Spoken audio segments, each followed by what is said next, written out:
the Executive Director of Smart Hiring, si Miss Donna Carpio. Hi, Ma'am! Donna! Hello, how are you, Orly? I'm good. How are you? I'm very well. Thank you so much. You look so stunning and thank grabe, no? Beauty ang dala-dala ngayon ni Ma'am Donna ngayong umaga. But let's see kung behind this beautiful face, ano yung mga struggles na na-encounter niya before she acquired this opportunity. Ma'am, saan kayo sa atin? I'm from Bicol. Bicol. Ang mga Bicolan na talagang kilala saan? Spicy foods. They call us actually Oragon. Okay. And then beauty, of course. Tinitingnan natin siya kanina, no? Kasabi ko kamukha siya ng mga ibang celebrities. But ngayon, when she mentioned about Bicol, parang si Venus lang biglang nag-register sa akin, no? Oo, the place where beauty queen hails, di ba? Man, bago tayo magpatuloy, kasi napakaganda ng kwento mong ito eh. Ilang years ka na dito sa Dubai? So almost 8 years. 8 years na. So I came 2013 after I finished my degree in Bicol University. And then I started my very first job here as a recruiter in a recruitment company. But this is your first time working abroad or living in the Philippines? I have zero experience in the Philippines, and this was my first time working in abroad. Okay, what purpose? Bakit mo naisip na sa Dubai ako pupunta? Because that time, I had 2 brothers here and a sister. And you know, it's actually a struggle to find a good job in the Philippines, to be honest, as a fresh graduate that time. Okay. And then I always admired the multicultural diversity in the UAE. So I was wanting to challenge myself. How am I gonna excel given that I'm in a foreign country? Ano yung first work mo? The job that you first seek nung dumating ka dito sa Dubai? Admin, recruiter. Oo. What So was as an admin and then recruiter, so basically that time there was only 2 Filipinas in the office, and everyone are from the Europe or the West. So British, Australian, and then first obviously the accents, I was still not used to it. Okay. So when they tell me something, Donna, please do this, they'd give me like instructions, then I'm gonna be like, oh my god, is he speaking in Chinese? Yeah, so that's it really. Very hindi siya ganun ka like major challenge. Yung major challenge is really dealing with, you know. So hindi ka masyadong nahirapan when you started your Hindi, kasi malakas talaga yung loob ko. And that's how I'm also able to surpass yung mga napagdaanan ko sa, alam mo na, na mga ano yung mga dreams usado. mo? When you were, let's bring us to the time when you were inside the aircraft, the airplane. Oh, Tapos, yes. di ba ang ganda nun? I can't wait to Tapos, share this. ano yung mga pangarap ng isang Donna Carpio bago siya mag-land ng Dubai? So actually, during my flight, I was so lucky that I was upgraded for free to a business class flight. Why? Yeah. I didn't know. My brother bought an economy, obviously. But then at the boarding, they called my name, Miss Donna Carpio, please step in front. And I was so scared because I thought, oh my God, are they gonna put me in hold or something? And then I called my brother who was in Dubai. And then he said, just go, don't be scared. And I said, okay. So I went, and then the cabin crew told me, hi ma'am, we're upgrading you for free to a business class. So sobrang blessed ka na kaagad. Yeah. Papunta ka pa lang na Dubai, di ba? Yeah, so I was like, I didn't know the difference between economy and business class. There's a big difference. It's my first time to flew out of the Philippines. So then when I saw the business class area, I was like, whoa. Oh my gosh. Yeah, it was a very different experience. And then, yeah, my brothers couldn't believe it because they're like, we've been here for 10 years now, we've never been upgraded, and it's your first time to fly, and you've been upgraded. So consider yourself lucky. Okay. So I started it that way coming here, and then yeah, I was shocked to see the entire Abu Dhabi and Dubai because it was so different from where I came from. Because especially I didn't had the chance to explore Manila. my own country. So you flew directly from Yes. Bicol? Yes. Okay. Uh-huh. Yeah. And when you get to land at the airport sa Dubai, ano naramdaman mo? I was shocked to see like different nationalities, and they're all wearing their national dress. Who were you traveling with that time? Alone? Just by myself. Oh, okay. Yes, and then I stayed in Dura for a year Mhm. with So, my so brother. Ma'am Donna, naging madali ba sa'yo yung paghahanap mo ng trabaho considering that you're beautiful, you are smart. So, was it easy or harder for you to look for your first job in Dubai?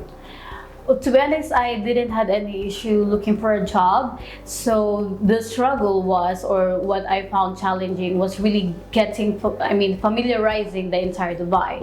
The offices I'm gonna go to, because I was walking in, and the metro itself was kind of intimidating. But I didn't let it stop me because my brother was working, so I was having to figure it out all by myself.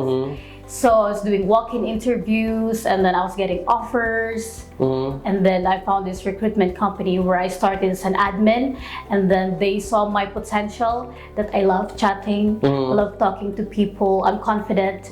So they trained me to be a recruitment officer. They've given me small positions to start with, which I successfully closed. And yeah, later on became a recruitment manager, was handling multinational clients. I was recruiting for example, Airbus Aerospace and Defense. I was handling their account, Nestle, Kraft Mondelez. So yes. Okay. So, based from your statement, most of your exposures are all concerning hiring and recruitment. So is it the reason why you have established your own smart hiring? Can you tell us more about this company that you own? Yes, sure. So as a recruiter, it has always been my dream to have my own recruitment company. And I was in recruitment for almost 8 years now. And during the pandemic, unfortunately, I lost my job, and there was a freeze in hiring. And I really couldn't find a decent job that I could pursue my career in. And then later on, as Dubai started opening up, I met with my previous clients. Like I was doing business development, like I was working for someone. So I was doing this on a daily basis. I didn't care about my own fear of getting COVID. Yeah, so I was just constantly going out, meeting people, and then took on jobs, so freelance jobs. They had requirements, however, the clients, due to everyone is cost cutting, they said, they wanted me to work on a freelance basis because they didn't have the budget to pay an actual agency. So ito marahil yung nagpalakas ang loob mo to put up your own business. And ang maganda pa niyan is it's in the midst of pandemic. Exactly. So where did you get that confidence, that strength of opening this business on this parang wrong timing, di ba? But for others, So maybe sa story mo, maybe magandang timing. So tell us more about this. Yeah, so I said, during that time, it was so difficult to find a job, and I just felt not very stable. And I thought, why would I rely on a company? And then later on, it may not be okay anyway. So when I was in recruitment, I wasn't just doing recruiting, so I was also doing business development. So I'm having to find my own clients and then closing the requirement. So I thought to myself, well, currently it's difficult to find a job, and my experience anyway is into end-to-end solutions, so I can do it on my own. Okay. I've got the network, I've got the experience, I've got the skill set. So that's what pushed me to just start my own company, Smart Hiring. And also, it's on a minimal cost basis, so that the companies will not think that, we cannot pay an agency fee and stuff like that. So ano yung mga struggles mo rin in putting up a company like Smart Hiring? This is for the benefit of others who are planning to, to follow to open up a business on this pandemic period. Well, to be honest, it's not easy because you have these doubts. You will doubt yourself, the entire situation, given that we're already in a crisis. So you will think, how am I going to sustain myself on a monthly basis? How do I support my family as well? So other than these factors, really it's the emotional part. But you have to believe in yourself. You have to have a routine. You have to wake up early. You have to meditate, read books, self-development, or listen to free audiobooks. I rely on this.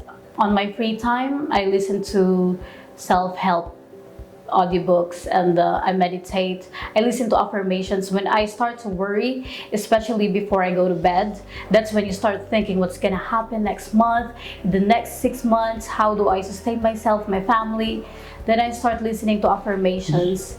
Positive mindset. Yeah, okay. You are always mentioning, I noticed it about your family. Gano'n ka ba family person? Can you share with us your experiences of, being I am not so sure if you're a provider or do you a breadwinner. So can you just share with us your in wisdom about family? So I have a big family. We're 6 siblings. I'm the youngest.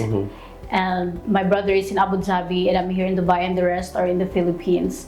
My parents, they're no longer working, they're retired. So I'm having to support them on a monthly basis. And I've got nieces and nephews. And I know I know the struggle in the Philippines. If you're in high school or university, sometimes it's not easy for you to have all the resources, computer, smartphone, books.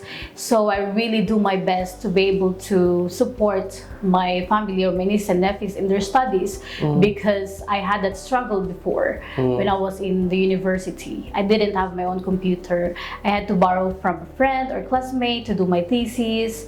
So stuff like that, yeah. Okay. And for you, Mom, how do you define success? How do I define success? It's feeling good and successful about yourself. It's having the innate confidence that you can go anywhere, you can speak to anyone, and that you'll just shine naturally. Because it's in you. It's not forced. It's not something you just memorized out of a book. So 8 years ka sa Dubai and Yes. You have gone through a lot of struggles and opportunities. Do you consider yourself successful? Yes, I do. I am very independent. I started this company during the pandemic. I have clients. It's sustaining me. I have big ambition for this company. So yes, and I'm also able to support my family. Okay. So, piece of advice for our kababayans who are still working abroad and struggling in this pandemic period. Alam natin na yung kwento mo is very inspiring and with these words coming from you, makakatulong tayo ng pagpapalakas ng loob sa ating mga kababayan globally. Here's your camera. Yes. Hello mga kabayan. My only advice is that I know we're all going through something, especially in a foreign country, but let the struggle and let that pain be the drive and really challenge yourself. Don't limit yourself, never doubt yourself, because others will, but you should be really committed to yourself. Aim high, always. Thank you very much. That was Ma'am Donna Carpio, the Executive Director of Smart Hiring, and who is also now part of the FI Merchant Partnership. And it's a great, of course, day with a great story and a great person like Ma'am Donna. Thank you very much, and more power. Thank you so much.